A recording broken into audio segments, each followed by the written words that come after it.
Nous sommes très satisfaites en tout cas de la tenue de ces assises, de l'organisation en général et de la participation de tout un chacun de nous.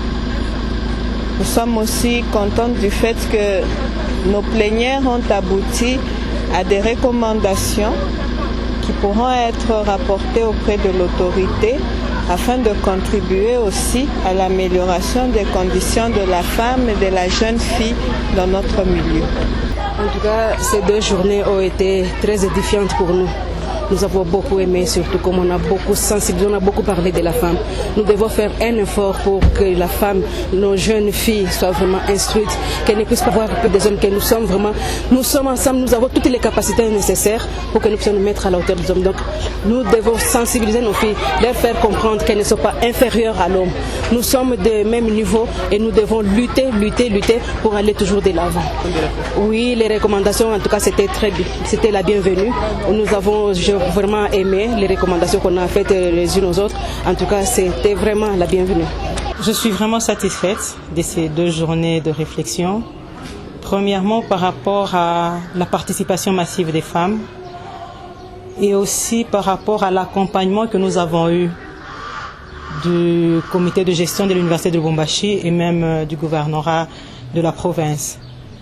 Organiser des journées de réflexion, c'est pas très simple, surtout pour un sujet comme celui que nous avons traité, la femme en RDC face aux défis sociétaux contemporains.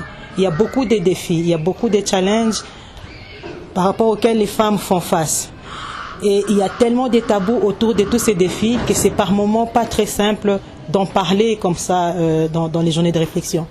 Mais ce qui s'est passé, c'était que les femmes ont beaucoup débattu là-dessus et avec des questions pratiques et réelles, selon le vécu quotidien de la femme, on a pu ressortir des recommandations pratiques que nous allons analyser après ces journées et voir comment mettre en pratique.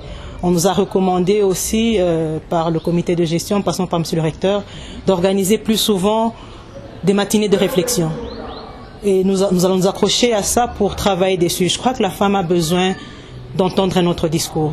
Il y a eu tellement des choses autour de la femme que finalement elle a un discours un peu rétrograde. Mais avec ces 2 journées de réflexion, on a réuni toutes les couches sociales, en passant par les femmes ministres, les femmes de l'université, professeurs, chefs des travaux, assistantes. Il y avait des étudiants, il y avait les femmes du marché, les femmes de la CENI, les femmes du gouvernement et même celles de l'Assemblée provinciale. Et les réflexions étaient vraiment fructueuses.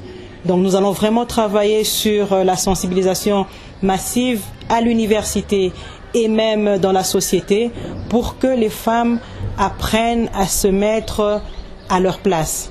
Je crois qu'elles ont carrément perdu, nous avons perdu le repère et nous avons mené des combats qui ne devraient pas être des combats en fait. Il faudrait juste revenir à sa place et faire ce qui doit être fait pour le développement de la société.